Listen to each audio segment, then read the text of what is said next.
for the following county: Somerset, New Jersey. The National Weather Service in Mount Holly has issued a flood warning for western Somerset County until 8 a.m. Wednesday.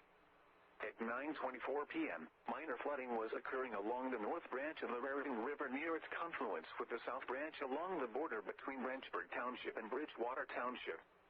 The minor flooding is expected to continue overnight, with that segment of the river returning within its banks on Wednesday morning.